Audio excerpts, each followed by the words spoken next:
Dictation अभ्यास के लिए हमारे चैनल को सब्सक्राइब करें। चलिए शुरू करते हैं।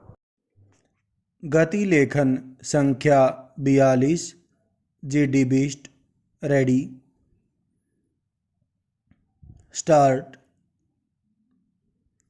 भारत गणराज्य के सर्वप्रथम राष्ट्रपति के रूप में डॉक्टर राजेंद्र प्रसाद ने 13 मई 1952 को शपथ ली थी और इस महान देश की सेवा में अपने आप को समर्पित करने का दृढ़ निश्चय किया था।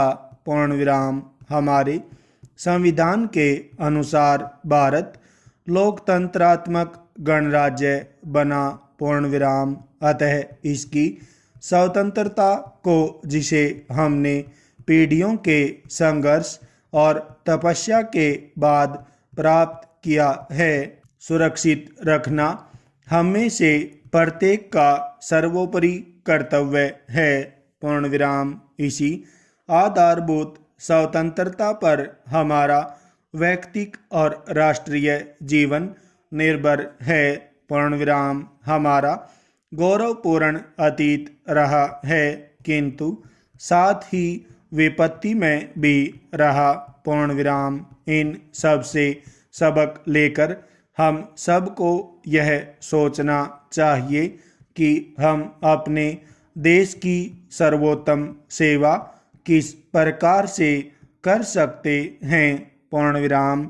इस देश की सेवा का व्रत हम लोग तभी पूरा कर सकते हैं जबकि हम सब अपने व्रत में सत्यनिष्ठ हों और इसे पूरा करने के लिए अपना तन मन धन लगा दें। पूर्णविराम। हम अपनी जनता की आर्थिक उन्नति के लिए जुट जाएं, उनकी जीवनोपयोगी वस्तुएं उपलब्ध कराएं। पूर्णविराम। हम राजनीतिक स्वतंत्रता तो प्राप्त कर चुके हैं, किंतु आर्थिक स्वतंत्रता सभी देशवासियों को प्राप्त कराना भी बहुत महत्वपूर्ण है। पूर्णविराम। महात्मा गांधी ने हमें शांति और अहिंसा का पाठ पढ़ाया था, किंतु शमशान की शांति अथवा कायरों की अहिंसा का नहीं। पूर्णविराम। हमें इस बात को भली प्रकार समझ लेना चाहिए कि लोकतंत्रात्मक तरीके से ही हम देश के लोगों के जीवन स्तर को ऊंचा उठा सकते हैं। पूर्णविराम। हमारे संविधान में किसी वर्ग या व्यक्ति में भिन्नता नहीं बरती जाती है। पूर्णविराम। सांप्रदायिकता, प्रांतीयता, जात पात और ऊंच नीच की दीवारों को समाप्त करना हमारा प्रथम कर्तव्य है। पूर्णविराम। लोकतंत्र में सभी नागरिकों को समान अधिकार प्राप्त हैं। पूर्णविराम। गरीब से गरीब मजदूर और ऊंचे से ऊंचे हमारे राष्ट्रपति को भी एक ही वोट देने का अधिकार है। पूर्णविराम। लोकतंत्र में निर्भयता पूर्वक अपने विचार प्रकट करने की स्वतंत्रता है। पूर्णविराम। किसी राष्ट्र का उत्थान इन्हीं स्वतंत्रताओं के आधार पर हो सकता है। पूर्णविराम। विभिन्न मंत्रियों द्वारा विभिन्न मंत्रालयों का कार्यभार ग्रहण करने के बाद विभाग के अधिकारी और कर्मचारी उनसे मिलते हैं।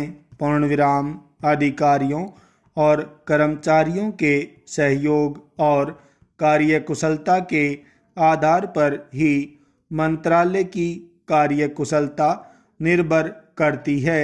पूर्णविराम। विभागाध्यक्षों का सर्वप्रथम कर्तव्य यह है कि वे कर्मचारियों और मजदूरों के बीच अधिक सहयोगपूर्ण वातावरण कायम रखें और उनमें निराशा की भावना पैदा न होने दें। पूर्ण विराम अनेक निर्णयों के कार्यान्वयन के लिए समुचित कार्यवाही कार्यालय में कार्यरत कर्मचारियों द्वारा होती है। पूर्ण विराम उनकी कार्यशक्ति को क्रियाशील बनाए रखने के लिए योग्य अधिकारियों की आवश्यकता होती है। पूर्ण विराम जन संपर्क कार्यालयों के जन सहयोग और जन कल्याण की भावना वहां कार्यरत कर्मचारियों में होनी चाहिए। पूर्ण विराम जन प्रतिनिधियों को जन आंदोलन के लिए जन साधारण के बीच जाना चाहिए, तभी हम जनप्रिय बन सकते हैं और जन सहमति से जन समूह का कल्याण कर सकते हैं। पूर्ण विराम जन संपर्क अधिकारियों को जन समुदाय की सेवा के लिए तत्पर रहना चाहिए। पूर्ण विराम जन सहयोग के बिना जनशक्ति क्रियाशील नहीं हो सकती। पूर्ण विराम प्रतिक्रियावादी अथवा प्रतिपक्षी जो भी बात कहे उन पर गंभीरता पूर्वक विचार करना चाहिए, तभी जनतंत्र सफल होगा। पूर्ण विराम।